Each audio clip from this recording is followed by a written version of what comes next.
Matt Moscona. I'm very important. After further review. Say it one more time. After further review with Matt Moscona. And here we go.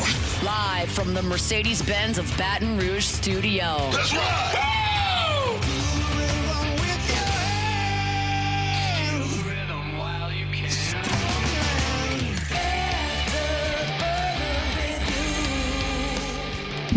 Hour 2, off we go. Welcome aboard. Glad you're with us, AFR. Presented by Relief Windows. I'm Matt. Hey, shut up, kid. Paul O'Neill. They're chanting Paul O'Neill's name. Alondra Villarreal.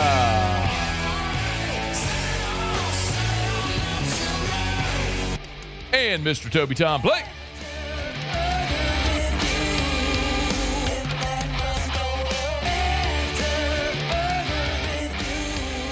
All right, we're here. Glad you are as well. Get out there and make it a good one. We will continue our SEC fall previews in 30 minutes. Chris Lee, VandySports.com. If you haven't figured it out, we're going in order of LSU's SEC opponents. So we did South Carolina on Friday, Vandy today, and we'll continue as such. So glad to have you hanging out with us here. And Ross Jackson in 1 hour. Ross is out in Inglewood with the New Orleans Saints. Was there at Inglewood at SoFi Stadium yesterday for the game.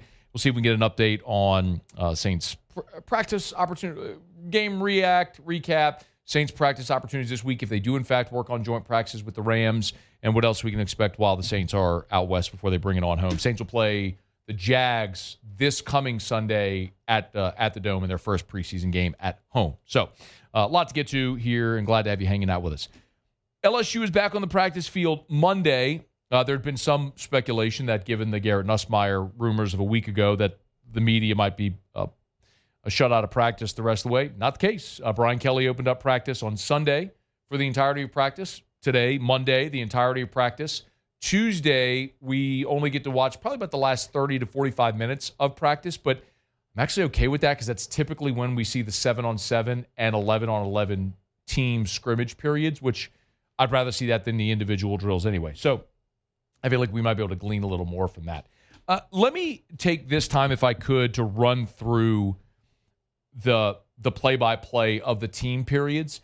And I don't mean for this just to be me regurgitating my notes, but my hope in doing this is an illustration for you of how many different people they're getting involved offensively and who is making plays at times defensively. So, the first 11-on-11 period, and they were outside. They started at the 20-yard line, and they were running 1st and 10. So every play, this was situational, every play was a 1st and 10. But regardless of the result of the play, they advanced the ball 10 yards. So the first play was 1st and 10 from the 20. Then it was 1st and 10 from the 30. Then 1st and 10 from the 40. Get it? So on. So the first team ran 8 plays, naturally. Then the twos went out and ran 8 plays. And then they went in, and then they went to a 7-on-7. So we'll get to that in a bit. So this was the 8 plays from the first team offense against the first team defense. The other thing that was really, I think, important to note is how much they continue rotating defensively. As a matter of fact, before I get into this, I asked Blake Baker today about the rotation. This is 13, Alondra. I asked him about rotations because, like, for example, in this period I'm about to tell you about, A.J. Halsey and Tamarcus Cooley were the starting safeties. When they went 7-on-7 and the ones went out there, Javen Toviano and Halsey were the starting safeties, but the linebackers with the ones were Devon Keys and Tylen Singleton. Now, nobody thinks Devon Keys and Tylen Singleton are going to start over West and Weeks when they play Clemson, but it just goes to show you, like, they are rotating so fluidly.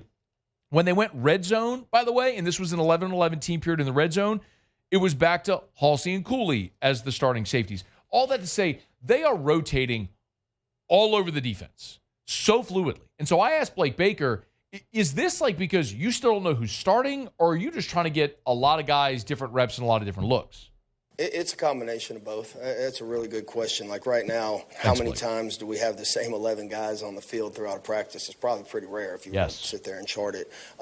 Again, part of it is to evaluate him as a starter. Part of him to evaluate is to see, okay, when this guy gets thrown in with the other, quote unquote ones, how does he respond? Some guys elevate their game, some guys don't. And then again, there is a lot of positions that are genuine, and this is not coach speak, that are genuinely up in the air right now. And that's a positive. It just speaks to the quality of depth that we have. But across the board, I mean, to sit here and say, I would say there's very few bona fide starters that I'm going to say, okay, this guy on the 30th is going to be the first one out there. And that's a good problem to have. It's competitive depth. I've been so impressed with how all these guys are working together, too.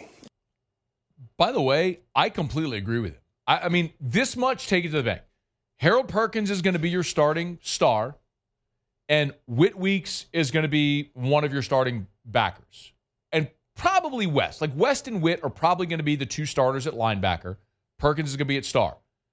I could believe anything else. Like, I think Stamps and Mansour Delane are going to be your starting corners. But if you told me DJ or PJ Woodland was out there, or DJ Pickett over the next 2 weeks plays really well and wins a job, I wouldn't be surprised. I think Cooley and Halsey are going to be your starters at safety, but it may be Halsey and Jordan Gilbert because they want a fifth-year guy out there on the like. Same thing on the defensive line. Bernard Gooden's been great, but we've seen Ahmad Bro and Dom McKinley as your starters at tackle, and we've seen times when it's Guillory and Bro, or any different Bernard Gooden and Guillory, or any different combination. So I just think whoever takes the first snap defensively, it's just not going to matter because they are going to rotate a ton of guys defensively. It's just very evident, as he said, there's quality depth and they're rotate. Like, I think part of what he said is like, if you chart it, there's probably not many times you have the same 11 guys on the field at the same time. I've given up trying to chart that because it's impossible, because it's true. Like, it's just so fluid who's out there at any given time. It's impossible to differentiate ones and twos because there's probably 30 guys defensively that are all going to play and could be on the field at any moment in any given formation. Okay. So here's 11 on 11s. Again, they start at the 20. So, 80 yards of field ahead of them, playing only first and 10s. First down, Trey'Dez Green, 15 yards. Trey'Dez was a star on Monday.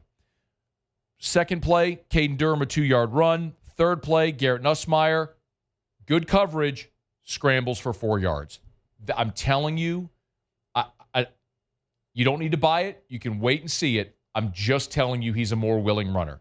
I'm not telling you he's going to run for 500 yards, 1,000 yards. I'm just telling you he's a more willing runner. It is so obvious. It's one of the biggest differences year to year that you can see with Garrett. The fourth play, they run a screen to Kyle Parker for 5 yards. Then they run a swing pass to Caleb Jackson for 2 yards. The sixth play, Kyle Parker again for 9 yards. Then the seventh play was a big sideline route to Xavion Thomas for 15 yards. And the 10th play, the last play, this was the one negative play the defense generated. Bernard Gooden, shocker, hits Caleb Jackson for a loss of 1. That was at the 10-yard line. So when they kept progressing the ball, so it was first and goal from the 10, and Caleb Jackson got a handoff, and Bernard Gooden broke in there and hit him in the backfield. By the way, Blake Baker was asked about Bernard Gooden specifically, and it's so interesting because it's very validating because Blake Baker confirmed a lot of what we have said about this defense throughout fall camp. Bernard Gooden has been a joy in every sense of the word to coach. He is high energy. Y'all probably hear him more than anyone on the field. But in today's game, you even look in the NFL, there's not many, a lot of really, really successful defensive tackles are going to be between 280 and 305 pounds. The thing that he does really well, because he is so twitchy and has such good get-off, his second foot's in the ground before the offensive lineman. So even though he might be giving up 30 pounds, he's able to get leverage and get power, and the offensive lineman doesn't have his second foot in the ground. So, one of the things that we did through the evaluation process, obviously being an undersized guy, is really evaluate him hard against the run, and we really liked what we saw, and we really, really like what we see up to this point. He's done a great job creating havoc and holding point. So that was the last play for the ones. The twos go out there, same sequence. They get 8 snaps of first and 10, advancing the ball 10 yards every time, no matter the result. First play, Michael Van Buren throws one low. It's a screen pass intended for Harlem Berry. He throws it low. It's incomplete. Second play, Harlem Berry gets a carry. No gain. Patrick Payton on the stop. Third play, intended for Destin Hill. P.J. Woodland in coverage. Incomplete. Fourth play, short gain by Harlem Berry. Tackle made by Tylen Singleton. Fifth play, they run a screen to Juwan Johnson. He gets 8 yards up the sideline. They go back to Juwan Johnson with a handoff the next play, and he carries it for a short gain. The seventh play, they ran a shallow cross to Giovanni Peterson, the tight end. He dropped it. That was the one big drop of the day. And on the eighth play, this was again from the 10-yard line, it was a handoff to Juwan Johnson, who got a 10-yard rushing touchdown off the right side. That's another thing we probably should have focused on more. We're talking about takeaways. Juwan Johnson is exclusively playing running back now. With JT Lindsey's arrest, his indefinite suspension, when they go individual, Juwan Johnson's going with the running backs. So he is exclusively right now playing a running back, not taking any quarterback reps. Now, he's doing wildcat quarterback, but when they go individual, he's with the running backs, which is exactly what he was doing a year ago after the John Emery injury. All right, let me knock out a quick break so I stay on time. I'm going to come back. I'll run through the 7-on-7, the goal line series, and the 11-on-11 scrimmage when we return. It's AFR. AFR. Brought to you by the Watermark and the Renaissance. Two amazing hotel properties in Baton Rouge, Watermark Downtown, Renaissance Southtown. Watermark voted by you the best hotel in the best of 225. And one of the things I really want you to remember, especially with a lot of really cool events coming up in Baton Rouge, the event formerly known as Best Dress Ball is coming up. If you're going to be at an event in downtown Baton Rouge, make plans to stay in downtown Baton Rouge. Book your room at Watermark Baton Rouge. It's walking distance to the River Center. So if you want to maybe have dinner or a cocktail at the Watermark lobby bar and then walk to your event, you don't have to worry about getting a ride or an Uber or driving home. You can walk safely back to the Watermark and enjoy downtown Baton Rouge. Maybe wake up on Sunday, have Sunday brunch there at the Gregory inside the Watermark. So many great ways to have sort of a staycation in Baton Rouge and enjoy downtown Baton Rouge at the Watermark Hotel. It's Watermark Baton Rouge. Remember, for football season as well, Watermark Baton Rouge. After further review, presented by Relief Windows. Windows, doors, siding, and we do shutters too.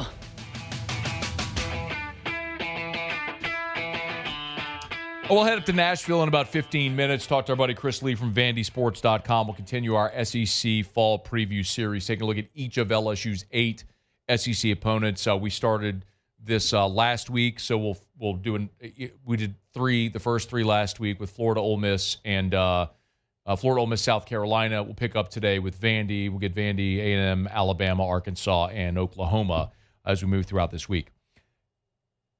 We're kind of going through the team periods from LSU's practice on Monday. Just in the last segment, kind of gave you the blow-by-blow with reaction, Blake Baker's reaction to the 11-on-11.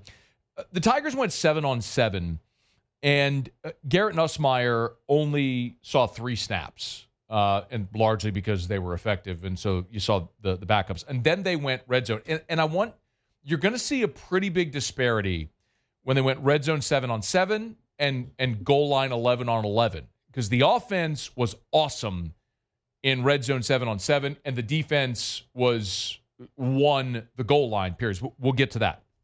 So Nuss's first 2 plays, complete to Trey'Dez Green, and then a deep ball touchdown to Xavier Thomas, who beat Ashton Stamps. And it was like, okay, take a bow. Van Buren's in.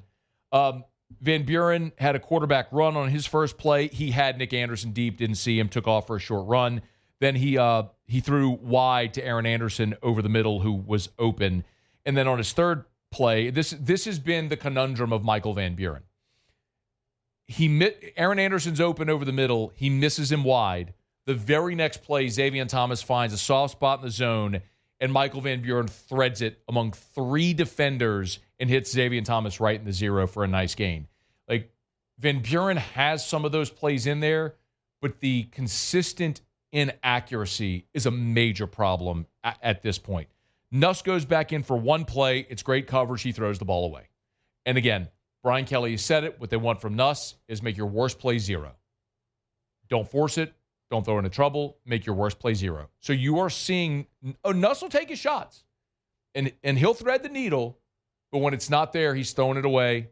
He's taking a 4-yard run. Like, those are the things that he said he wants to work on. He's showing in practice. Will he do it when the lights are bright? We'll see. Colin Hurley goes in, completed ball to Teron Francis. Then an incomplete pass intended for Nick Anderson with Michael Turner in coverage. The next ball was completed to Xavion Thomas over the middle. It was behind him. Thomas made a beautiful adjustment to the ball to catch it. And then Colin Hurley threw one behind Kylan Billiot, incomplete. Again, that's Michael Van Buren and Colin Hurley have ability. It's obvious. Their inaccuracy is just a giant problem right now. So that was the 7-on-7 period from about the 40-yard line. They continued 7-on-7 in the red zone. So they moved the ball inside the 20, and they're still running 7-on-7. And the offense owned this period. First down, touchdown, Berrien Brown, back line of the end zone. Second play, gorgeous route by Tradez Green right up the seam. The ball was on the right hash. Tradez is on the left hash, right up the seam. Nuss finds him. Tradez beats Harold Perkins for the touchdown.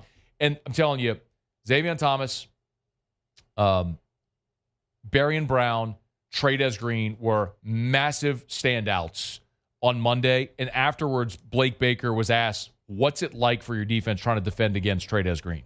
Yeah, Tradez he's an unbelievable athlete. He's got the ability to flex out like a receiver and be a mismatch.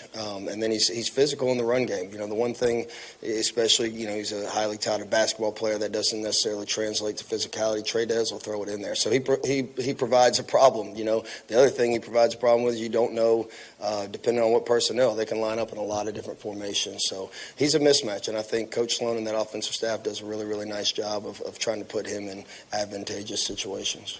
So Tradez gets the touchdown on the seam route. The third play, they tried a little dump pass to Juwan Johnson. Whit Weeks was right there, knocked the ball right, reached around, knocked the ball right into the ground. Bauer Sharp, a reception in the flat for a short gain. They go into the end zone for Berrien Brown, right corner. Would have been a touchdown. P.J. Woodland just mauled Berrien Brown. So that would have been a pass interference in the end zone. That was the last play for the ones. The twos go in this time.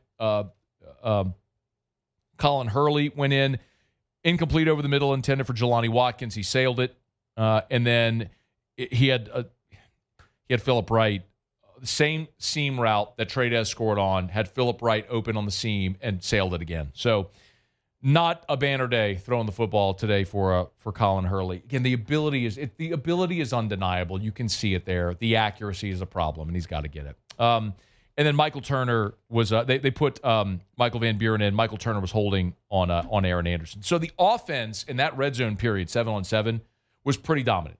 Now they go 11-on-11, and they set up a situation. It's 3rd and goal from the 8. So you got 2 plays. The offense has 2. It's 3rd and goal from the 8. The offense has 2 plays. They went 1s and then 2s. First down, they throw a jump ball for Tradez Green, and DJ Pickett read it beautifully. By the way, when you have a 6'5 corner, he can kind of hang a little bit physically with Tradez Green, and Pickett knocked it away to force the incompletion. Beautiful coverage by DJ Pickett on Tradez Green. Maybe the only play Tradez Green did make all day. So now it's 4th and goal from the 8, and it's intended for Chris Hilton, back right corner of the end zone. Mansour Delane draped all over him, undercuts the route, and Mansour Delane would have had an interception, but Chris Hilton turned it into a defender and was able to knock the ball away. But again, a great defensive play there by both Pickett on the left side and then Delane on the right side. So the 2s go in, same situation, 3rd and 8. Bauer Sharp, false start on the first snap. Then they've got an incomplete pass for Destin Hill. P.J. Woodland on the coverage. Now it's 4th and 8. They didn't move him back after the Sharp false start. So it's 4th and goal from the 8. This time, Karius Kern false starts, and they pull him out. On Saturday, Karius Kern false started twice in team periods. They took him out, moved Ori Williams to left tackle. Same thing here. They took him out after the false start. They put Tyree Adams in his place. And P.J. Woodland came up with another pass breakup, this time on Tradez Green as well, for a jump ball. 4 plays by the offense. They gained 0 yards. So that 11-on-11 goal line sequence, the LSU defense was incredible. So the offense won the 7-on-7s. The defense won the 11-on-11. Then they wrapped up practice with their scrimmage period. And this is what they basically how they finished every practice, where the offense gets to go put together a drive. And there's yard markers, there's down and distance, penalties, refs, all the stuff. It's just you're starting at this instance, they start at their own 40. So 60 yards of field ahead of them and say, go put together a drive, see what you do. 1st and 10 from the 40. Kyle Parker, 13-yard reception. They're on the move. 1st down again. Harold Perkins comes on a blitz and bats the ball as Nuss has thrown it. Trey'Dez Green catches it off the deflection and gets about a yard or two. So they got 2nd and long. Bauer Sharp gets a catch. He's 1 yard short of the 1st down. So it's 3rd and 1 from the 41. And Caden Durham catches a screen pass and zips up for 13 yards and a 1st down. So now they're in business at the 28-yard line. 1st down from the 28. Nussmeier deep to Barry Brown, who beats Ashton Stamps for the touchdown, just a straight go route. It just run. They blew the top off of it. PAT's good. First team offense, your day's over, touchdown. The twos go out there, and this is where the problem started again for the offense. 1st and 10, delayed game by Michael Van Buren. It's 1st and 15. False start by Jelani Watkins. It's 1st and 20. 5-yard reception by Bauer Sharp. It's 2nd and 15. 2nd and 15, Michael Van Buren tucks, runs, zigzags for 25 yards, an incredibly athletic play. Now all of a sudden you went from 1st and 20 to 1st and 10 at the plus 45. 1st down, Bauer Sharp, false start. It's 1st and 15. They run a check down to Caleb Jackson. He gets 5 yards back. It's 2nd and 10. They go deep for Barry Brown. This would have been a touchdown, but Michael Van Buren underthrew him. I mean, he had Michael Turner beaten. Van Buren underthrows the ball, and it falls incomplete. So it's 3rd and officially, I guess, 3rd and 9, and they went for Destin Hill. I'm sorry, they went for Donovan Green and the other number 2. Jordan Gilbert got a pass breakup, and then on 4th and 9, they attempted a 63-yard field goal with Aaron Burrell, and he missed it short and wide to the right. But it was interesting to see it because if nothing else, it shows you they at least feel like Burrell has the leg to be able to attempt something like that if they get in a situation where you're playing percentages. Like, is a 60-yard field goal attempt a higher percentage play than a Hail Mary? And with a guy like Trey'Dez Green, maybe not. Like, maybe throwing the jump ball to the 6'7" guy is the higher percentage play. Or maybe letting Aaron Burrell kick a 60-yarder is a higher percentage play. But it's something to tell you, Burrell has a serious leg, and he shows it off at practice every time out there. But it was a lot of work for LSU, a 2-hour practice on Monday with a lot of team periods involved. And it was a day that largely, by and large, was won by the offense. We're brought to you by Parrish Construction and Roofing, ParrishBuilt.com. Tell you every day, do business with someone you know. That's me and Terrio. By the way, shout out to Terrio. Terrio got to go play for the Party Animals on Friday. Did you see that? He got an at-bat when the Party Animals were playing the Texas Tailgaters. Is that the other people? Do you know? It was the Texas Tailgaters. Yeah, the Texas Tailgaters. Yeah. Did you see Terrio? I did see Terrio. I'm actually doing Tigers in the Pros right now. Okay. And I was going to be like, do the Savannah Bananas count? Yeah. And I was going to talk about this. Well, it wasn't the Bananas. It was the Party Animals. Party Animals and the Texas Texas Tailgaters. And Terrio flew out to right. He told me that he didn't want to strike out or get sawed off. He didn't want to break his bat. He's the only one of the 4 that didn't strike out. Really? Yeah. Well, I know Beloso struck out. Jared Mitchell and Fontenot? And Fontenot struck out. No. Mm-hmm. He's the only one that put bat on ball. Tell you what, man. Known my guy a long time. I've talked a lot of baseball with Terry over the years. And his thing is team concept baseball. Don't be selfish. Just put it in play. And he went backside, too. Yeah. Fly ball to right field. He's getting that run home from third. Proud of my guy. Went out there. Hey, good contact, too. It was pretty good contact. I mean, dude, my guy's 45 years old. No, you realize? 45 years old. Still had a sweet swing. Yeah. He said Milam was clowning him when he was practicing. Dang. He's like, Coach, this don't look good. I know. Anyway. Do business with someone you know. Parish Construction and Roofing, parishbuilt.com, parishbuilt.com. All right, let's knock out a quick break, y'all. Monday shows are brought to you by Relief Windows and reliefwindows.com. We'll come back, talk to our buddy Chris Lee from VandySports.com, continue our SEC fall previews. Want to take a look at the Vanderbilt Commodores. What do they do for an encore? Let's find out next on AFR. After further review. Got a text today that my NAD Plus is in over at Goodwood Men's Sexual Wellness. I'm going to swing by there tomorrow to go pick it up. Remember, at Goodwood, they have so many therapies to help you feel like your younger self. Yes, they have ED treatments. Hormone replacement therapy is something that I would recommend to anybody. Go do your blood draw to see if you're a candidate. Maybe you don't need it, but you want to talk about regaining your vitality. Hormone replacement therapy could be the answer. It's safe. It's affordable. Lowest prices, never any contracts. NAD Plus is quite, do some research. Go meet with Gabe, but it's quite literally helping your cellular biology. You are getting younger at a cellular level. You want to feel your best? Great ways to do it. Y'all, it's 2025. Ain't no sense in walking around being sick and tired all the time. Goodwood can help. YourGoodwood.com. After further review, presented by Relief Windows. Windows, doors, siding, and oh, we do shutters too.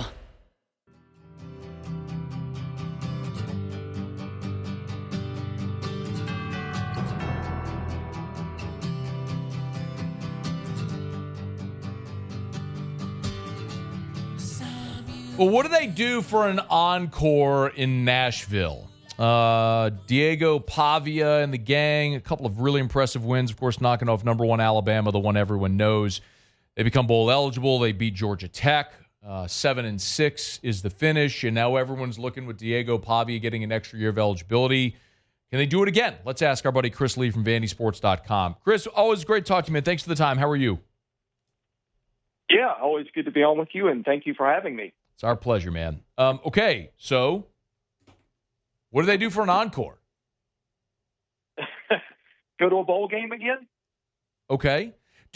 It's interesting, Chris, because as I look at a lot of the projections, Vandy's at 1.5, 2 wins, and it feels maybe like that might be a little disrespectful considering they did that a year ago. They went to a bowl game a year ago. So let me start just with a little more specific targeted comments.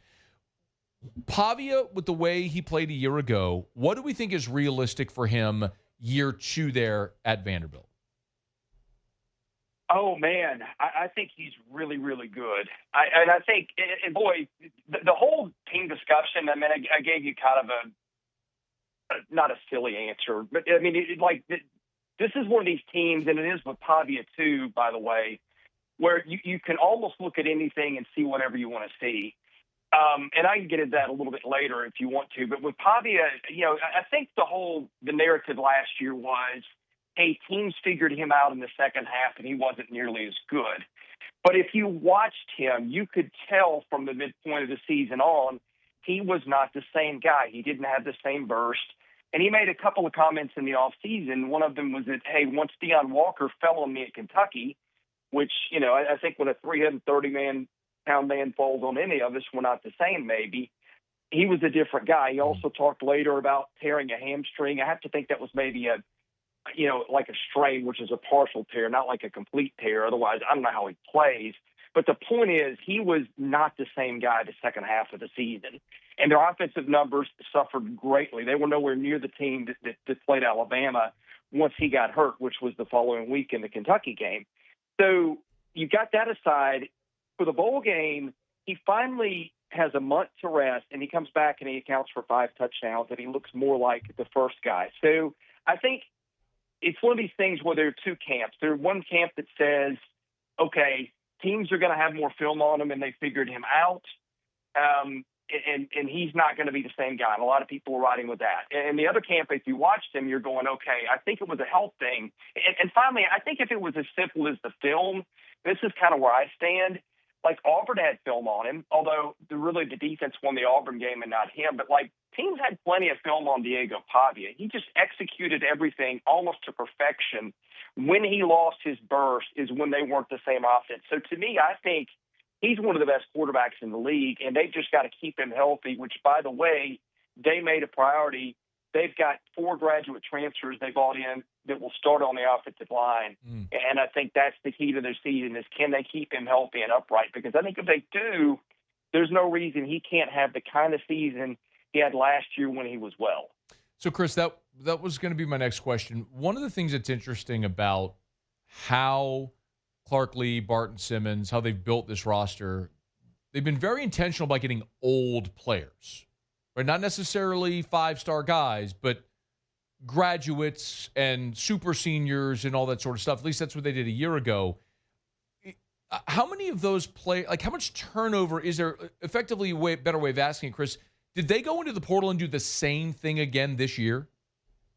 Yeah, no, they didn't do the same thing. They did the same thing they did, but I think they did it better in some ways. Not counting Pavia, but I mean, the offensive line, they have got 5 graduate transfers on it. 4 new guys and Chase Mitchell, who's now moving inside from tackle to guard.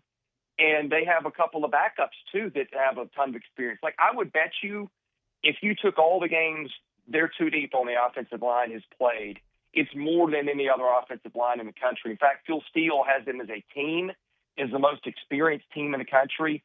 They've got a lot of not just 2022 grads, which would be normal 4th-year seniors, but 21 grads who are 5th-year senior. Pavia is a 6th-year senior, according to high school graduation year. They've even got a 19 or 2 grad on the team. I mean, they are really, really old. Now, look, the question is, would you rather have guys that are, in their 5th or 6th year of football who played a lot of it and maybe played at a lower level, or would you rather have, say, the guys that LSU gets that maybe haven't played much yet, but they were top 100 recruits, they're just 4 years younger? I mean, that's really going to be the question, and I'm interested to see how that plays out. What weapons are there for Diego Pavia on offense? Well, he's got Eli Stowers, who is, according to a lot of people, the best tight end in the country, is thought to be a first-round pick next year. Now, he's been out of camp for the last week. In fact, that's one caution I have with them. They've had a lot of key guys out. I don't know if that is just having the luxury of doing it lately or signs of maybe injuries that'll be problematic. Time will tell. But if he's healthy and well, he's an absolute nightmare to cover because of his size and his athleticism. Behind him, they've got, or not behind him, but at receiver, they've got Junior Sherrill, who's a quality receiver. Not like, an all-SEC guy, but a quality guy that could play for a lot of teams. They brought in Trey Richardson, who's a JUCO kid who had about 1,300 yards in JUCO last year as a 10-3 and 900-meter guy. He gives them speed they didn't have. And they've been playing Martell Height, who's their best defensive back, some at receiver, too. He's also hurt now with the concussion. But when he's been in there, he's been a take-the-top-off the defense and practice guy.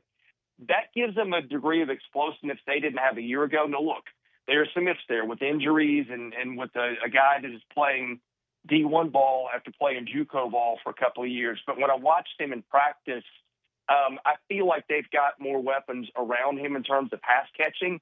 Now, I don't really care for their running back room. I think it's very unexciting and very ordinary, and that might be kind by SEC standards.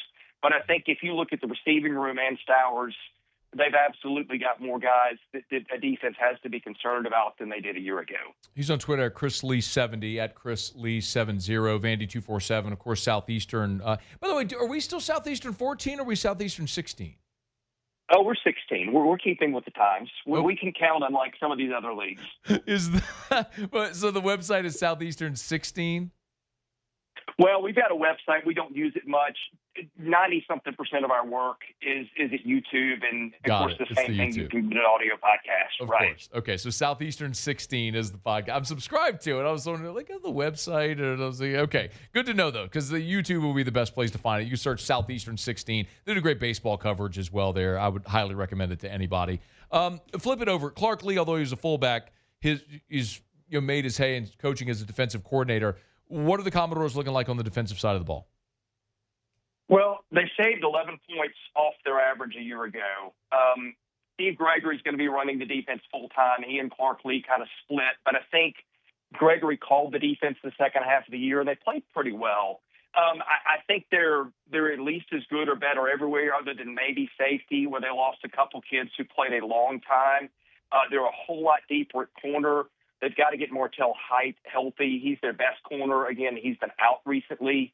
But they have a couple of JUCO kids, FCS kids, there we go, that would have played for them a year ago and probably played a lot, that both missed all of last season. They've got one of them back now in Marlon Jones, who had 4 picks at Eastern Washington. And then they've got another kid who's been held out for a while but will help them. At linebacker, they've got 5 or 6 really good ones. I don't mean like Weeks and Perkins kind of good at LSU, but really good to where like their backups would start for them most years. They've got a lot of flexibility. And then the defensive line, they've probably got 9 or 10 guys they can trust to play in game situations and hold their own, which is not typical for them. Again, it's not LSU and Bama guys, but by Vandy standards, it's a lot better than they've had. So I think they ought to be at least as good as they were a year ago, provided they can be okay at safety with some new kids who are talented. But they didn't play as much as the 2 kids who graduated in front of them did. Chris, we started this by asking, what do you do for an encore if they can get back to a bowl? Here's the problem I see, so I need you to walk me through this. Vandy's going to play road games against Virginia Tech, South Carolina, Alabama, Texas, and Tennessee. And they also have to play LSU at home and Missouri, Auburn, Kentucky at home. Walk me through the path to 6 and a bowl. Yeah, I mean, look, that's the problem. The schedule is really, really tough. In my mind, if I were picking a playoff field today, I would have Texas, LSU, and Alabama all on the schedule. 2 of those 3 are on the road. So that's one issue. I think you look further, you've got a couple more potential playoff teams. I don't know that I'm buying Tennessee as a playoff team with the quarterback troubles, but a lot of the analytics put them in that range. That's in Knoxville. That game's a good ways off, so that one's not going to be easy. And then Missouri, I think, is better than people think maybe, but that's at home. And then you've got some other tough games in there. South Carolina, which is one they never win, and Virginia Tech, which is one that they'll meet a team on the road that'll be excited to get them back next year.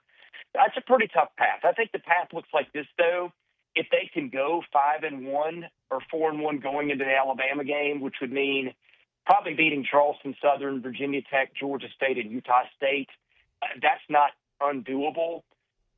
You say they're going to lose in Tuscaloosa, so that's 4-2. Then comes a rough stretch at home. But, I mean, if they can pick off Auburn and Kentucky again, which they did a year ago, and get those other 4, that's 6 right there. Maybe you get a Tennessee in Knoxville. Maybe you get a Missouri at home. I think the games are tough. But, the thing with them last year, Matt, they were a couple of losses away from being in the SEC title game. Now, they were also a few losses in close games away from being 2-10. So it's a weird dynamic where they played everybody close. But I think, you get the ones you got last year and then maybe try to pick off a Missouri or somebody at home. And I think, 6 or 7 wins is very doable. Yeah. That Missouri game was one you look and scratch your head how they lost it. And they had a real shot against Texas also. So there is that component of it. Chris, interesting times, man. We'll be up in Nashville this year for LSU and Vandy, so we'll look you up then. We'll look forward to seeing you, man. Thanks for the time as always. Yeah, it'll be a fun season, and I hope to see you in Nashville. We'll do, man. That's Chris League and Vandy 247, and check out Southeastern 16. They do a great job covering all of the league at Southeastern 16. Check it out on YouTube. There's Twitter as well, but YouTube podcast, all that stuff. They do great. Chris does a great job with baseball. Is all of his all their content's great, but they really do great baseball content in addition to everything else.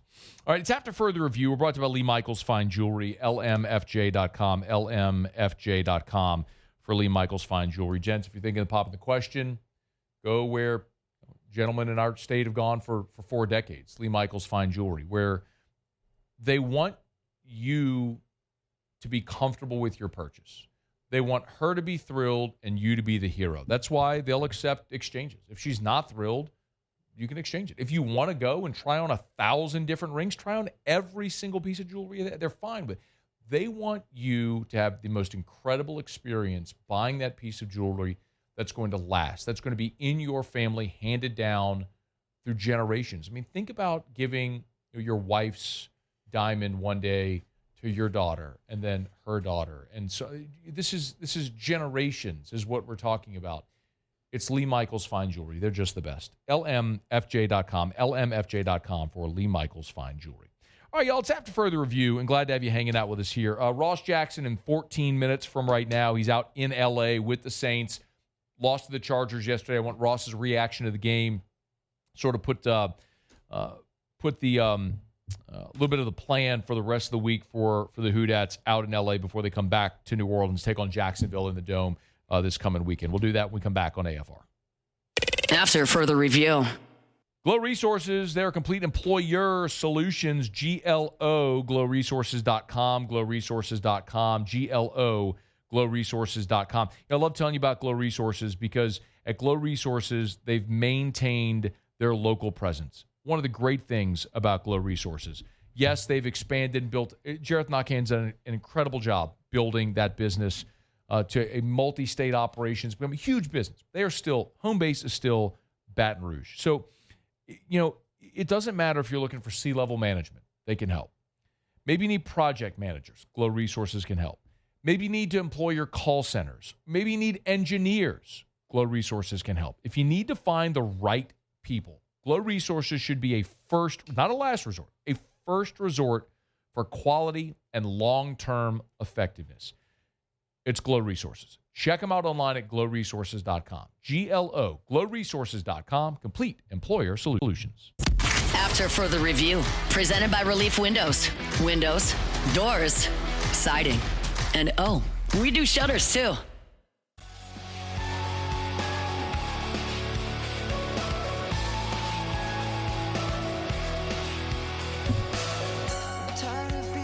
Wrapping up hour number 2. Glad to have you hanging out with us here. Ross Jackson coming up right after SportsCenter. Right now, Alondra has Tigers in the pros.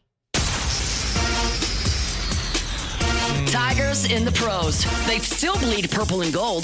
They're just really rich now. All right. So I mentioned a little bit earlier what we were going to talk about, but before we get into that, Jaden Daniels is being joined by a fellow Tiger in D.C. The Commanders announced that they are signing linebacker Duke Riley, drafted by the Falcons in 2017. He was a third-round pick, spent some time with the Eagles, and was last with the Dolphins. Last season, he had 11 tackles in a special teams role. But moving on to what we were talking a little bit about earlier, I don't know if this counts as pro. Yep. But Banana Ball is what they call it. Yep. The Texas Tailgaters and the Party Animals were at the box this weekend. We know a couple of the guys that were out there, our very own Ryan Terrio. Not a bad. Put bat to ball, but he did get out. He flew out. None of them got on base. It's fine. None of them got on base. I stand corrected. Mike Fontenot did also hit the ball, but he got out too. He hit it to Here's first base. Here's Fontenot right here. Yeah. He roped one. Ooh, great play by the first baseman, leap and grab.